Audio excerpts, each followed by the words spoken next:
Welcome to episode 32 of the Cancer Pod. In this episode, we talk about that low-carb diet. You know, the one everybody's talking about. Where did it come from? What is it good for? Can it help cancer patients? Stick around to find out these answers and more. I'm Dr. Tina Kaiser, and as Leah likes to say, I'm the sciencey one. And I'm Dr. Leah Sherman, and I'm the Cancer Insider. And we're two naturopathic doctors who practice integrative cancer care. But we're not your doctors. This is for education, entertainment, and informational purposes only. Do not apply any of this information without first speaking to your doctor. The views and opinions expressed on this podcast by the hosts and their guests are solely their own. Welcome to the Cancer Pod.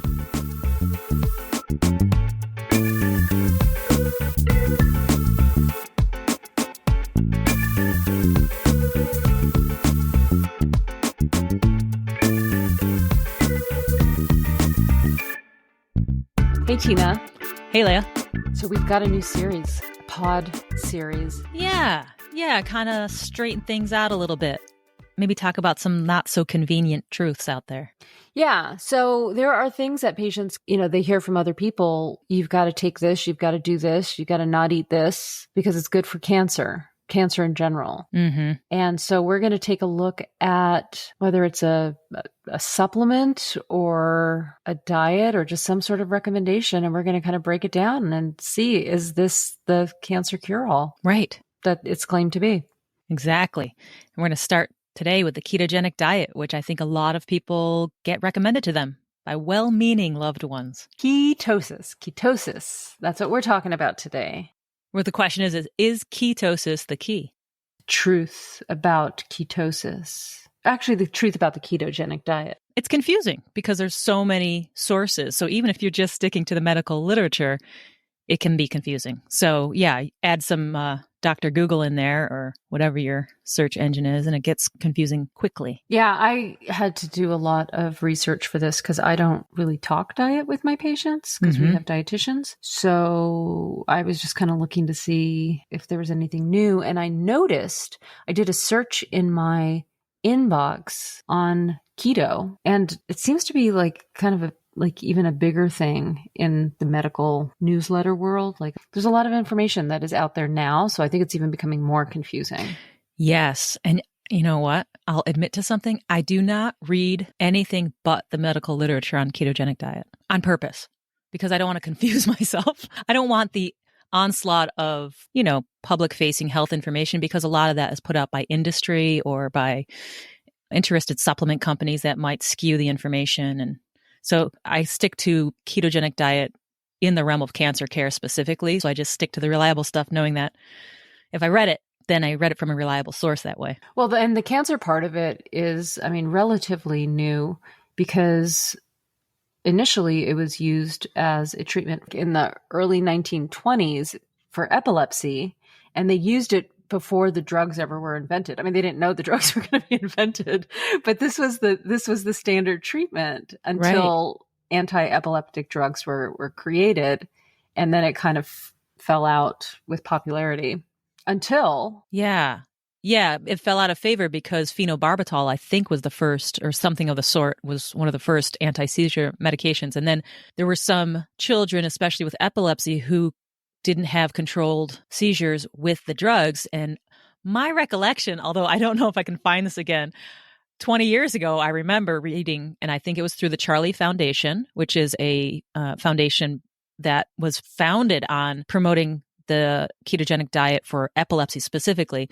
I remember in their materials a long time ago during my residency when I was reading it, that there was a nurse at Johns Hopkins that remembered the old ketogenic diet protocol, and she kind of was the one practitioner keeping it alive. Well, and the whole Charlie Foundation, isn't there a movie based on that story too? Okay. For anyone who's interested. But there's a movie based on the story of the little boy. Yeah, whose name was Charlie, and he had seizures that couldn't be controlled with medications and had seizure control with a ketogenic diet. And then the foundation was founded with the mission of bringing that to children with epilepsy who needed to have seizure control. So through that, we know a lot about the ketogenic diet. So one, it's been used for a very long time. So we have lots of information on it. It is used safely and can be used safely with guidance professional guidance in children. So that's a lot of evidence just right there to say, okay, this is not just fly by night. We didn't just make it up, in the last 20 years. Even though it is popular, like you go to the grocery store and you see things like keto donuts and keto bread, like all of that kind of stuff. Like it's kind of, I don't want to say jump the shark, but it's kind of jump the shark. Yeah. We need our own term in natural medicine for when things do that, right? Because jumping the shark's based on that Happy Days episode where Fonzie goes over the sharks. Yeah. He literally jumps the shark. Yeah. Yeah. But that's kind of what happened with the keto diet. So maybe, Tina, you want to explain what ketosis is, which is the foundation. Like that's the whole thing. That's the whole point of the ketogenic diet, is to put the human body into ketosis. What the heck is ketosis?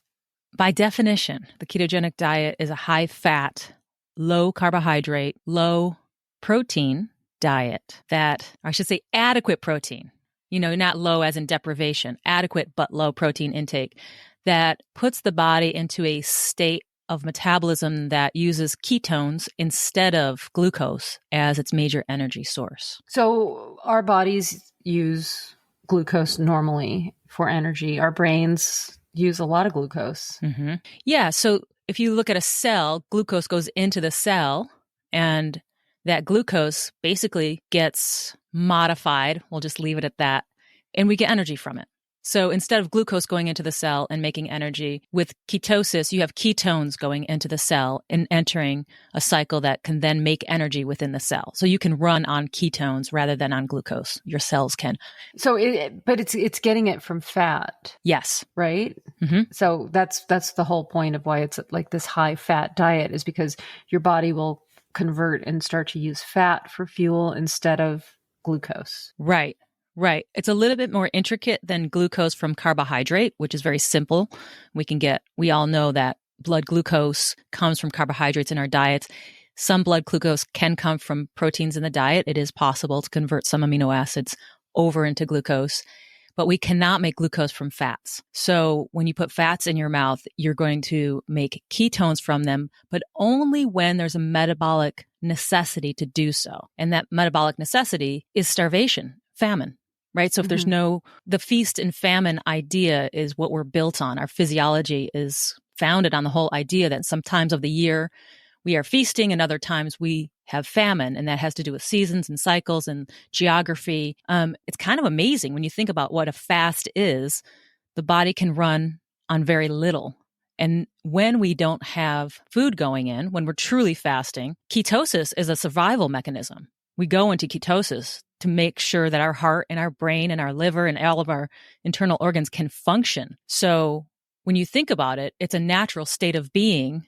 And I'm sure it does some physiological good to be fasting, because our bodies were made for that. Okay, so a ketogenic diet is low carb, but it's not no carb. But it may as well be no carb, because if normally you eat between 200 to 300 grams of carbs a day, the ketogenic diet limits it between 40 and 50 grams. So it's only 5 to 10% of your calories would be carbohydrates.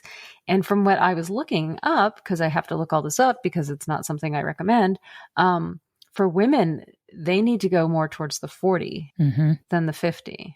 Yeah. And what I have seen in patients is it seems to be highly variable. I think it has a lot to do with how a person's physiology handles carbohydrates and how well they regulate it. So someone with trouble, someone who's pre-diabetic, for example, might have to restrict it down to that 40. So in my experience, there's some variability between people, but 40 to 50 is a good range, I think, to hit when you want to be ketogenic.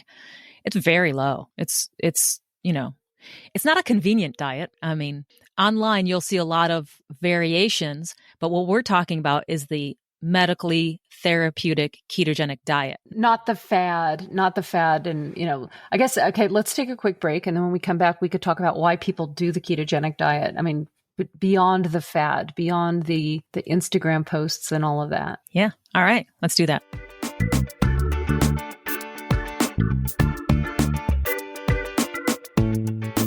So Tina, what the heck are ketones anyways? Okay, so ketones as in you take the fat in, the fat goes to your liver, and your liver kicks out these ketones as needed, again, when it sees the necessity for this, right? When you don't have enough glucose, your liver will churn out the ketone bodies. And there's only 3, beta-hydroxybutyrate, is the one that we talk about the most. Beta hydroxybutyrate can be measured in the bloodstream. Then there's acetone. We all know acetone. Yes, it's similar to nail polish remover. Yeah, good stuff. And acetoacetate is the last one. Acetoacetate and beta hydroxybutyrate are the two that are used for fuel. But just an aside, they have that kind of sweet smell to them. So sometimes you can smell this on someone's breath a little bit. You can smell, do you remember juicy fruit gum? Good. Yeah, I love that. Yeah, it was delicious. Oh, it smells a little bit like that. Interesting. Mm-hmm. Yeah, I remember hearing about certain actresses on a very popular series in the 90s. They were all like kind of doing an Atkins type, which Atkins can be ketogenic in some ways. And yeah, they all apparently had really bad breath. It was like a gossip column was talking about how they all had really bad breath because they were just all, starving themselves. Well, that would work well for today's, world where people don't actually see each other in person. They just take pictures, right? So you can have bad breath but look great. Or you're wearing a mask and it doesn't matter. Well, you got to live with your own breath then. That's true. Okay, so what besides epilepsy is keto used with? And weight loss was a really big popular one. Mm-hmm. I think that's what you see when you see people who are advertising like all of these, like, I don't know why I'm obsessed with keto donuts and keto bread. That's keto ice cream. All of that stuff I think is for people who don't want to deprive themselves while they're trying to lose weight. Diabetes, it's been looked at, metabolic syndrome, which is that sort of conglomerate of high blood sugars, high blood pressure, and high cholesterol. Different neurodegenerative diseases like Parkinson's and Alzheimer's, I think also it's being looked at. And then the reason why we're here, because we're the Cancer Pod, is it's also being studied with various cancers. Yeah. There's a few reasons it's become popular. And the whole idea of the metabolic inflexibility of the cancers, of various cancers, has become popular. So meaning the metabolism of the cancer cells is different than the metabolism of normal cells. That we've known this for a very long time, right? That the metabolism within cancer cells is different than normal cells. The problem with this whole thing is, and I want to just put this out front, is there is no cancer metabolism as a whole. It's not like one thing. It depends on the type of cancer, and then even within the type of cancer, which subtype of cancer. So breast cancer, for example, has a different metabolic picture for each different type of breast cancer. So if it's estrogen receptor positive versus negative, if it's HER2 positive versus negative, the type or subtype of breast cancer will change its likely metabolism. So meaning when I say that, remember, metabolism of every cell in the body is based on using either fat, amino acids, or glucose as fuel. That's it. We've got three things that can be used as fuel within a cell. And normal cells can be very flexible between using, for example, glucose when it's available and ketones when there's no glucose available. The only exception to that, by the way, is the liver. The liver cannot use ketones for energy. But otherwise, all cells in the body can generally do that. And in some cancers, like glioblastoma, primary brain tumor, aggressive brain tumor, it happens to most often have a metabolic inflexibility. So it can't use those ketones. So when glucose is not around, glioblastoma cells have a hard time using ketones for energy. So it's one of those that's been well studied and well proven. And I think of all the cancers, glioblastoma has the most research of any cancer and probably the best hypothesis for its use too. And so when somebody would start a ketogenic diet, if they had glioblastoma, this is something they have to be on forever? That's what's also being looked at, is the data that we do have implies that is true. In the case of glioblastoma, we had some early anecdotal cases that were written up. I can think of one paper in particular. The patient had glioblastoma, went on a ketogenic diet, had control of the disease, long story short, until they couldn't do this ketogenic diet anymore because it was so restrictive, and they stopped doing it. They had progression of disease. And there was an assumption that, this must have something to do, right? There's correlation here. But that was a case study. And there have been several trials of patients with glioblastoma who have tried ketogenic diets. And I want to say right now, the number of publications, either 9 or 10 out there, almost all of them are small. They're not large enough to make a lot of conclusions. But I'll tell you, just cutting to the chase, having gone through all of them, my opinion is this. The ketones are supposed to have an anti-cancer effect by way of not being used by the glioblastoma cells, or glioma cells. Let's just call it glioma. Glioblastoma just happens to be the most aggressive type of glioma. So the glioma cells cannot use the ketones. So we think, well, we'll starve them, right? We'll just put someone on a ketogenic diet and that should work. Well, it doesn't seem to work all the time. My guess is that some gliomas can use other things, maybe amino acids, right? So maybe the protein has to be restricted as well. And it's already a pretty highly deprived diet, so that would be hard. In any case, it looks like when you parse out the data, and this just came out earlier this year, was one study that said, look, ketogenic didn't have any different outcomes. They did a short ketogenic diet with a small fast and then ketogenic diet again in glioma patients who were getting radiation. And they didn't see any difference between the ketogenic diet group and the standard group in the first publication. But then they went back and they parsed the data and they said, oh, people who had their blood glucose below 83 had better outcomes. So it wasn't the ketogenic diet itself. It was keeping your glucose low associated with much, much better outcomes. Mm-hmm. Like those people live twice as long as those who didn't keep their glucose below 83. So is it ketones from fats, or is it the lack of glucose and amino acids that's therapeutic? And I think we're just getting to the point of realizing that it's the latter. I think we're going to have more and more information coming out that says if you can keep that glucose really suppressed, then you're going to have better outcomes in the case of glioma anyway. And I only say this because my own experience looks like that too. My patients who have done best with gliomas have had ultra low glucose levels. So that kind of also goes to, there's that recent study that looked at patients who are undergoing treatment for pancreatic cancer. They were receiving, I don't remember what they were getting, Gemabraxane and something else. And they also were put on a ketogenic diet. Mm-hmm. And it's been in the news where, it had good outcomes. And we talked about that. And it's like, well, is it the blood sugar control? Like what actually is going on there? Yeah. Yeah. And there's other things that are going on when someone's on a ketogenic diet. And some of it has to do with acidity, like acidosis. A lot of uric acid gets produced in some people. We have to be careful of that. So is the pH of their body changed by this therapeutic diet as well? So there's other things going on besides ketone manufacturing and low glucose. So I think if we watch the data, we'll see more and more what's happening. But ketones should have some anti-cancer effect, but I will say so far, it's not a standalone so much as it is complementary to whether it's radiation or chemotherapy. It does not stand alone as its own therapeutic anti-cancer methodology. It's not.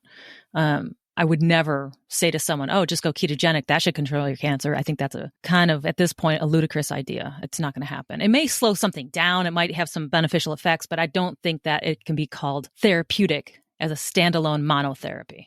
Well, one of the results of people who do go on a ketogenic diet is weight loss. And so like with endometrial and breast cancer, where it's being looked at as well, is it the weight loss? Is it that blood sugar control? Like what exactly is driving the benefit in these very, very small trials? Like, I mean, I don't encourage patients to start a ketogenic diet. If they come to me with questions, that's when I refer them to the dietitian, because I'd like to think the dietitians are more on top of like the latest information that's out there. If somebody is at risk of losing weight, it's not something that I want patients to try. Mm-hmm. So, there was something that I saw on a phase 1 trial with head and neck cancer patients who are undergoing treatment, and it had some sort of favorable outcomes. But like, to me, that would be really concerning because of the extreme weight loss that can happen with patients undergoing treatment for head and neck cancer. Mm-hmm. So and again, like most of these studies, they, like the lung cancer one that also recently came out, these are phase 1 trials. These are very, very small. Colon cancer, that was the other one. Because I told you, like when I was trying to find more information, I just did a search in my newsletters for keto, and all these studies came up. And one of them was just a few days old about looking at the ketogenic diet. It was actually beta hydroxybutyrate that was shown to be beneficial in mice with colon tumors. I always keep reiterating this, but prevention of cancer and what one does once cancer is present are two completely different things when it comes to diet, in my mind. Like there's a hard stop. Prevention of cancer means trying to prevent carcinogenesis, trying to prevent the normal cells becoming cancerous. That's very different than once cancer is present, whether we're talking colon or breast or whatever, prevention of recurrence, where we're kind of making an assumption like maybe there's some occult cells, little tiny cells that we don't know about. We make an assumption that there could be cancer already present in the body. And if someone's doing a therapeutic diet, that is more along the lines of when we think cancer is present rather than prevention of cancer. So I just want to say that because when you mention colon cancer, I think of ketogenic diets as often not having enough in the way of fibers, just because of, what they're made of generally. Right. I mean, it can be gotten. You can have a high nutrient dense ketogenic diet, but I will say a lot of people don't do that. So just a cautionary, if someone's preventing colorectal cancer, it's very different than preventing recurrence or living with metastatic colorectal cancer. And these studies were not done in humans. And so if you're trying to prevent colon tumors in your pet mouse, it might be something that you can investigate. But these weren't human trials. Yeah. I want to say one more little trial that happened. This was quite a few years ago, but it made an impression on me. It was 17 people with various heavily pretreated metastatic cancers. And they did ketogenic diet for all of them. And they tracked whether people actually entered ketosis or not with the dietary restrictions. And some did and some didn't.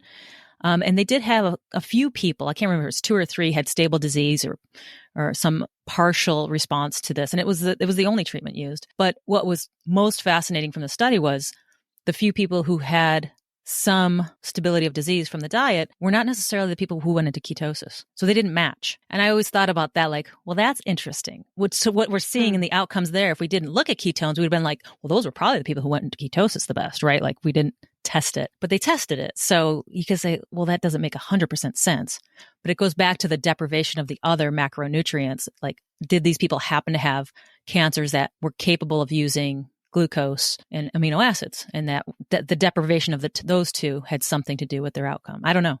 So I'm just saying that because there's little things in the data that kind of keep informing me to say, oh, whether it's the ketones or the lack of the others is debatable. So what we'll do is we'll put links to these studies that we're talking about. It's interesting just to kind of see where the research is going. Yeah. And, I sometimes when I'm looking at natural therapies that are otherwise safe, especially if I can make sure that it's safe for a person, they're not at risk of severe weight loss of any kind or something like that. I kind of think is there a reason not to do it? So I would say when people are going through radiation is one time that I lean towards ketogenic diets because there seems to be really good theoretical reasons to do it. And radiation is a limited time course for most people, right? So you can do it for a short stint, whether that's 5 days or 5 weeks, depends on your radiation course. But radiation seems to be a place where it's worth doing, and it's not a lifestyle. It's a therapeutic diet that you're doing strictly for a finite amount of time. So that makes more sense to me. And it's probably more doable because, that is one of the biggest things is compliance with staying on this diet. It's such a deprivation for patients, which is why it's concerning for certain patients who are going through treatment for cancer. Mm-hmm. And then I would think that there would be caution. I guess we're going to talk about our cautions next, but I'm just, there's some cancers where just high fat in general, seems a little sketch. Mm-hmm. So it's not one of these things, I think that's what this whole, like the truth about that we're doing. It's like one of these things where patients come to us and they're like, I heard the ketogenic diet is good for cancer patients. And it's not the same. Cancer is not the same. So one thing is not good for all patients except exercise. I will say exercise is good for everybody. But other than that, and maybe some hydration. Hydration might be good for everybody. And maybe proper sleep. And sleep. Yeah. Okay. But other than those things and proper nutrition. But no. And laughter. Laughter's good. Yes. And forest bathing. Forest bathing is good. Wait, now how long is our list? But wait a minute. 50 grams of carbohydrate per day is an ultra low amount. You can find 50 grams in just 2 medium apples, or 2 medium bananas, or 1 medium order of French fries, or about 22 gummy bears. Okay, so side effects of the ketogenic diet. I think the biggest one that people talk about is that sort of keto flu symptom. Oh, yeah. Mm-hmm. Mm-hmm. Just getting through that. The keto flu. Mm-hmm. The keto flu. Have you ever experienced it? The keto flu? I don't know, like, because from like doing intermittent fasting? Mm-hmm. I don't know. I don't know because I only felt really crappy the first time I did my Prolon, dare I say it. The first time I did Prolon, I felt crappy, but I thought it was because I wasn't having caffeine. Oh. So Yeah, kind of hard to tell then. it's hard to tell when you're like told you can only have 1 cup of coffee a day, and I was drinking caffeine back then. So yeah, I have no idea. I gotta give you a true story. Ready? Okay. Speaking of not wanting to deprive yourself of caffeine, I went to some extremes. So I go to this place in Mexico that does this fasting detoxification. I went with a patient. And one of the things we were supposed to do is not have caffeine. So they got all this stuff that, they got yoga and exercise and warm baths and all sorts of energy medicine and hyperbarics. And they got all this stuff and they've got great food, always organic, put it out, juicing, all sorts of stuff. But they said no caffeine. So, I'll do a lot of things, but I'm not giving up my caffeine. I'm not giving up my coffee. I won't do it. I'm so stubborn about this that I went out and got an AeroPress and brought my own coffee. An AeroPress that you can just like press down the coffee. So you're like doing this in your room? Oh, yeah. Like on the lowdown? I felt a little sheepish about putting it in the garbage because I felt like, oh, this is the giveaway. Because I wasn't going to like haul it back to, to the States with me. But yeah, I did it anyways. Because there was no way. How 5 days? What's no way? I'm and that is how dedicated I am to the cause of coffee in my day to day. Is that wrong? I don't know because I don't drink caffeine anymore. So la-ti-da. Because I'm fancy.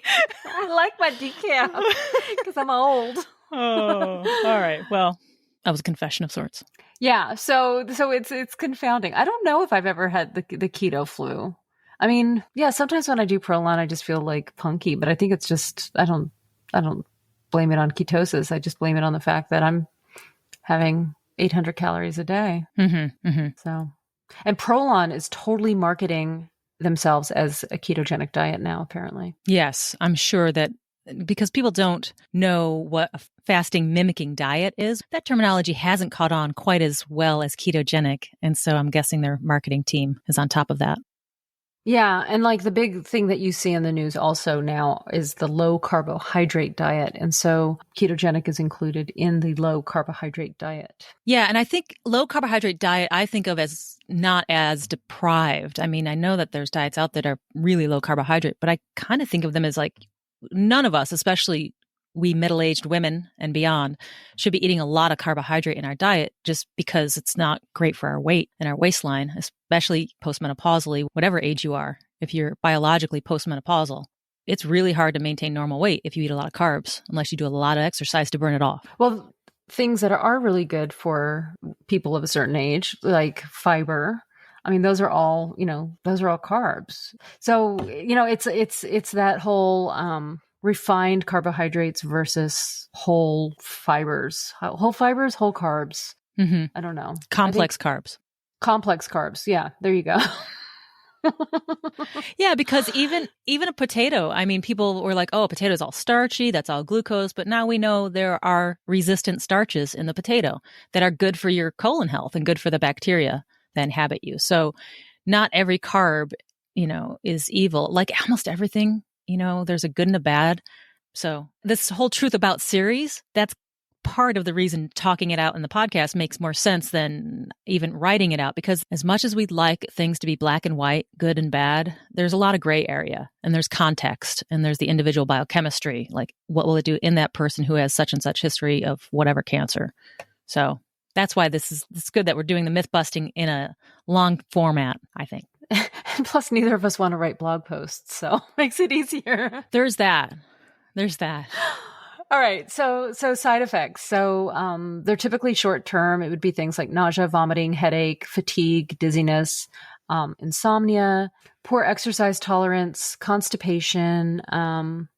And those can happen from between a few days to a few weeks. And just making sure that, if somebody is on a medically prescribed ketogenic diet, make sure that you are getting enough fluids and electrolytes to kind of help with some of those symptoms. And those are the short-term symptoms. And when it is medically prescribed, I think that very few people should be doing this alone. You have to be getting labs. You have to be checking for, what your calcium is doing, what your uric acid is doing, what your sodium is doing. You have to make sure that you're getting the micronutrients in addition to the macronutrients. I know medium chain triglycerides help. Medium chain triglycerides like that found in coconut oil. MCT oils, I think that's how people see it. Okay. Because I've seen it at Costco, right? MCT oil. MCT oil, okay. It's helpful because it boosts the production of ketones so that medium chain triglycerides are saturated fats. They're medium chain. So butter has short chains of saturated fat. Lard has long chains. Coconut happens to be a medium chain. It's absorbed without any carrier. It's absorbed right through, goes straight to the liver, and the liver is responsible for making the ketones. And so it's a very fast, and you kind of facilitate the production of ketones by taking medium chain triglycerides and getting some calories through that. So just for the record, when people are doing this, but I still say everyone should be working with someone who's knowledgeable in ketogenic diets. No one should be doing this kind of on their own when they're doing a therapeutic diet. Oh, absolutely not. Absolutely. They need somebody who is properly trained and not just like, oh, I took an online course. I mean, I'm talking like registered dietitian or a doctor who knows exactly what they're doing. There are some possible long-term side effects, and you were talking about like the liver. So like fatty liver could be a possible long-term side effect. Low protein, mineral, vitamin deficiencies, and kidney stones, because you're also talking about like looking at uric acid levels. So those are other things that may happen. And then in the news, there's a keto rash that can happen too, called prurigo pigmentosa. And it's this very sort of itchy rash that can happen when somebody goes into ketosis. Okay. I haven't seen that, just for the record. Oh, and so I don't know how common it is, but and I'm not sure either. Anyone with diabetes or who is taking any sort of medication for diabetes, whether it's insulin or other anti-diabetic medications, this is why you need some a professional, especially a medical professional, who's watching you to make sure that your blood sugars don't go too low when doing this. And then, because it is super high fat diet, anybody with a history of pancreatitis or any pre-existing liver disorders, liver failure, any issues with metabolizing fat to start with, there are some people who have carnitine deficiencies. So that would be a contraindication. And can I just tell folks why that is? Sure.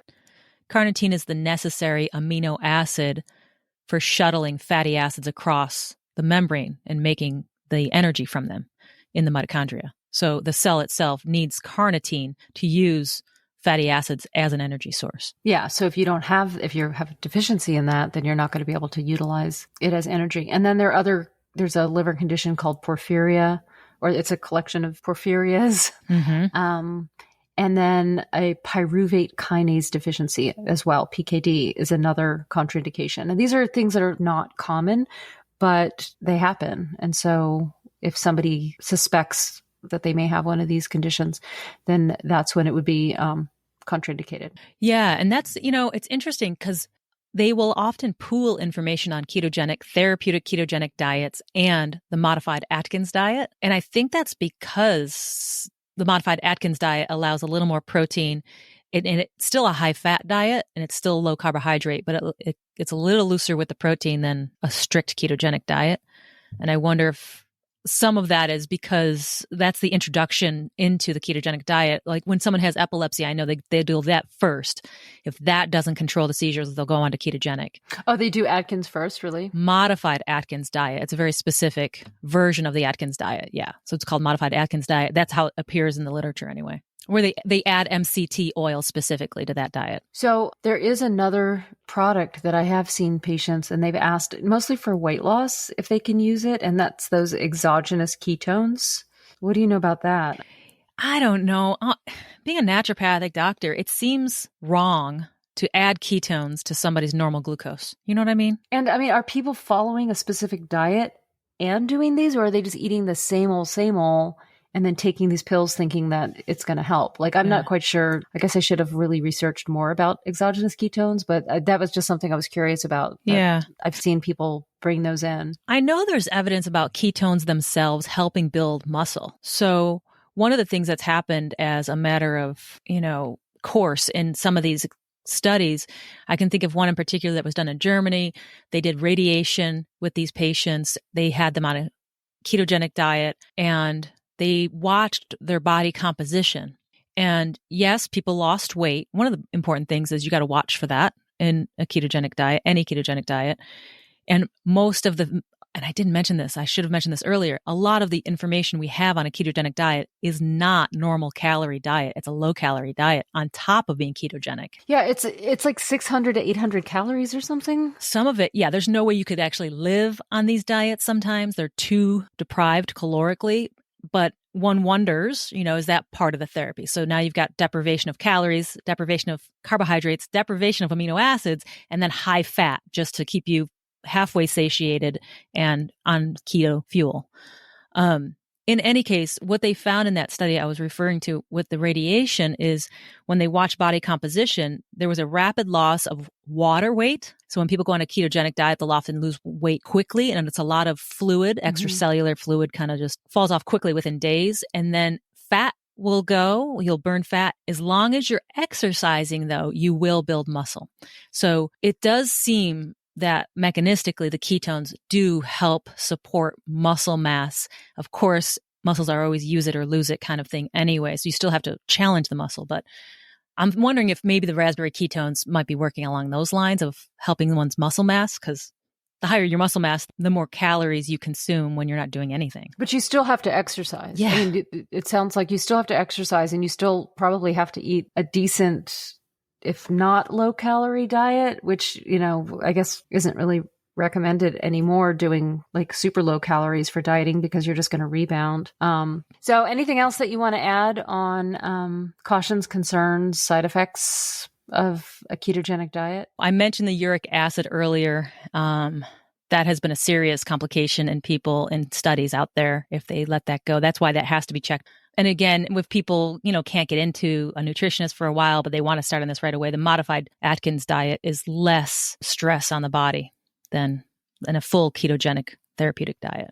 Well, hopefully, yeah. And I mean, hopefully someone can find, if it's a cancer person, finding an oncology trained dietitian who can either guide someone through it or, find other options for them, because it's not like one diet is going to cure cancer, whether it's ketogenic or whatever kind of diet. Yeah, I guess that's the other cautionary is some cancers are known to use fatty acids as fuel. One that comes to mind off the top of my head is triple negative breast cancer.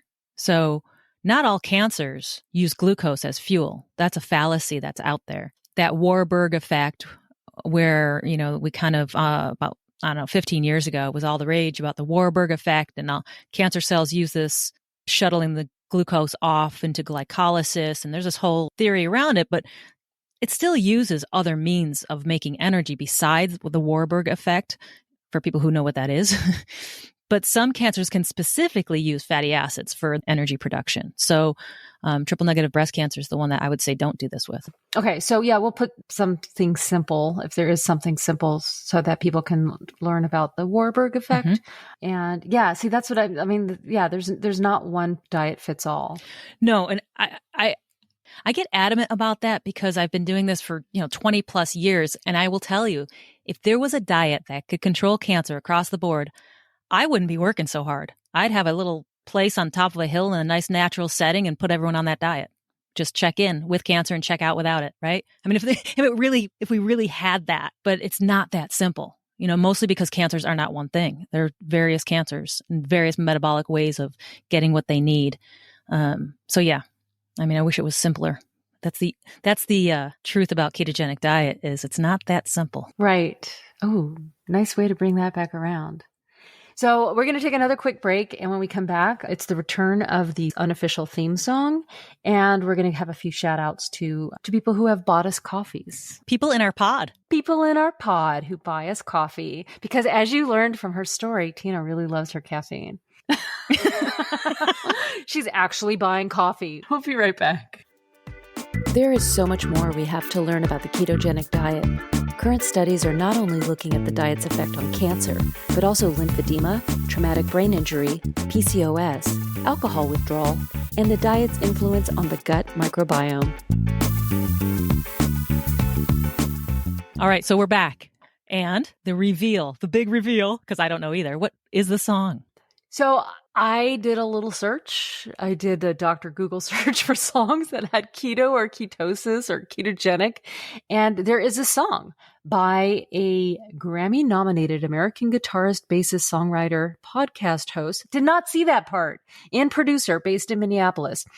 His name is Corey Wong, and he has this song called Ketosis. And I have to send it to you, Tina, because it's funky. It's like our theme song. It's like kind of this like space age bachelor pad kind of feel. Well, now that I'm like an Uber editor, I can add it right now.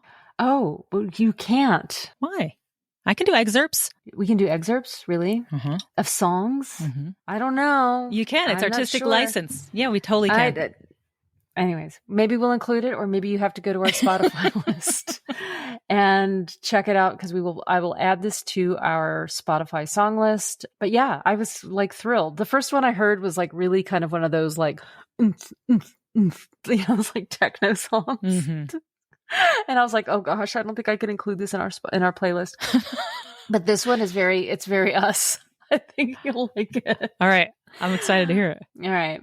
And now we're going to say thank you to some of the people who have bought us coffees. And you can also buy us a coffee. The link is in our show notes, and it helps us with hiring out different services, like getting an editor. So right now we have enough to buy a multi-billed hat, where each bill on the hat has a different thing, where one says producer, and then you turn the hat, and then one says editor, and then one says talent, and then you turn the hat, so there's got like 5 bills around it. No, we can afford that though. No, yeah, I don't think you can afford that hat. But yeah, anything that you can donate is much appreciated, not only to fuel Tina's caffeine habit, but also just to kind of keep us going for the day-to-day costs of running a podcast. So big shout outs to Kristen, Amy, Lynn, whoop, whoop. Adam, Brogan, whoop, whoop. Terry, and most importantly, thank you, Tina's mom. Thanks, Mom.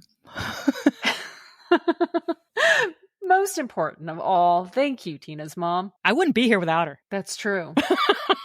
And, the Cancer Pod wouldn't be here without you. So thank you, Tina's mom. Yeah, thanks, everybody. I really appreciate it. We really appreciate it. And we got big plans. So hopefully we can roll out some of those more in-depth discussions. Oh, we also have the newsletter. So if you haven't gotten that, go to the website and sign up for that. That's right. Yeah, the first newsletter came out. You can sign up for it in the link in the bio, or you can go to the website. You can send us fan mail if there's something you want to say that's nice or that isn't nice, but it's constructive and very polite. If it's not nice, I am going to read it and I'm going to say your name. And on Instagram, we are nearly at 1,000 followers. Oh, that's right. And I want to try to figure out some sort of like a giveaway for when we get to 1,000 followers. So who knows? By the time this episode comes out, we may be at 1,000 followers. And that reminds me, we're doing things the hard way, because we could pay for 5,000, 10,000, or even 20,000 followers, but we won't do that. We have 976 organic, real people out there that follow on Instagram, all because of Leia's hard work and artistic talents. So yeah, we got to get to 1,000. So if you have an account, go over there and follow us, would you? That's right. And if you have friends, share the account and share this podcast. And rate and review and all of that good stuff. Do all that good stuff that helps us out. And yeah, we'll keep it up. So on that note, I'm Dr. Leia Sherman. And I'm Dr. Tina Kaiser. And this is the Cancer Pod. Until next time. Thanks for listening to the Cancer Pod. Remember to subscribe, review, and rate us wherever you get your podcasts. Follow us on social media for updates. And as always, this is not medical advice. These are our opinions. Talk to your doctor before changing anything related to your treatment plan. The Cancer Pod is hosted by me, Dr. Leia Sherman, and by Dr. Tina Kaiser. Music is by Kevin MacLeod. See you next time.